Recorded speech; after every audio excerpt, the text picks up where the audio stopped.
Welcome to the channel. My name is Coach and I'm your go-to source for everything relating to NXT. And last night we had NXT in the ECW Arena going head to head against AEW, and man, it was a pretty good show. Now, I'll be honest, although I enjoyed it a lot, it was definitely just a nostalgia show to pop a rating. They just wanted to have a good rating to go up against AEW, and there's nothing wrong with that. That's totally understandable. And I mean, I enjoyed the show, and if you enjoyed the show, there's absolutely nothing wrong with it. But we can be honest about what it was. Like, a lot of stuff that happened tonight would not happen on a regular episode of NXT. But again, it's all fine, the show was good, and that's what we're going to talk about right now. And as always, the show starts off with an absolute bang. Jada Parker versus Lola Vice in a no disqualification match. Dawn Marie is the special guest referee, and this match was really good. I've enjoyed this little rivalry they've had. It set them apart from the top women in the division who were going up against each other. It gives them a little story, and I really enjoyed this. At the end, Jada Parker wins, which I don't know how I feel about this. I was kind of rooting for Lola Vice to pick up a victory. She needs a big victory to establish herself as a babyface now. But Jada Parker wins, and I can't really give any complaints about that. She's freaking amazing, and she's gonna be a star one day.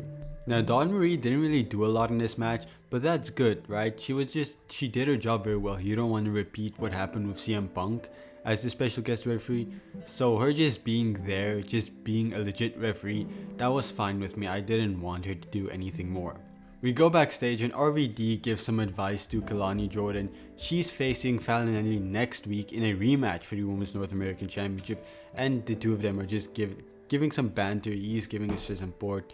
And then Wes Lee attacks RVD. This is after Kalani Jordan leaves, and this sets up for something that's going to happen later on.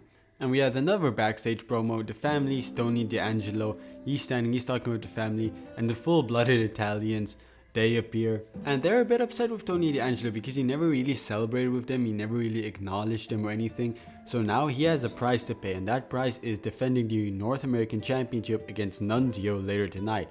And I wasn't expecting this. I was expecting a big promo in the ring, big promo segment, but a match was not what I was expecting, but it was a pleasant surprise, and get a lot of them more tonight.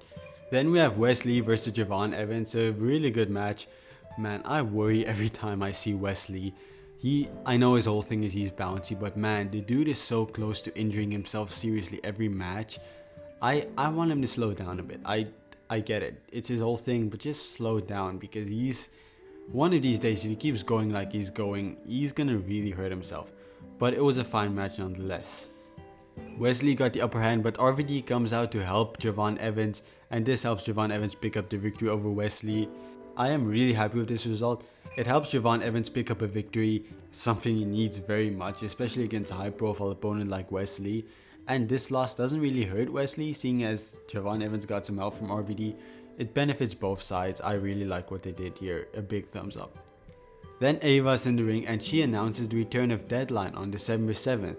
And I'm excited for it. Every December, Deadline is one of my favorite match types. I would really like to see it go to the main roster, somehow include it into maybe not WrestleMania season, but just include it. Makes December a bit more fun since it's a very boring time in WWE. So bring that to the main roster eventually. But for now, I'm excited to see it in NXT, especially the women's division. That Deadline's going to be insane. I don't know who's going to be involved, but it's just going to be a banger of a match. The men's side, I don't know that much. But then Mr. Stone starts disrespecting the Philly crowd and say how they're not even the most passionate sports crowd in the place. And then the lights go out and Rhino is back, and he just spears Mr. Stone. That was really cool. Rhino recently got inducted into the TNA Hall of Fame, so I don't know how much this influenced anything here, but it was cool seeing him.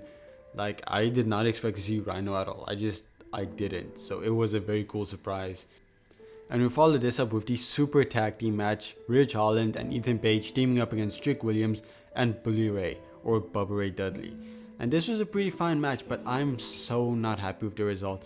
I'm torn on it, because I'm happy that we got a surprise, because nobody was expecting Ethan Page and Ridge Holland to win.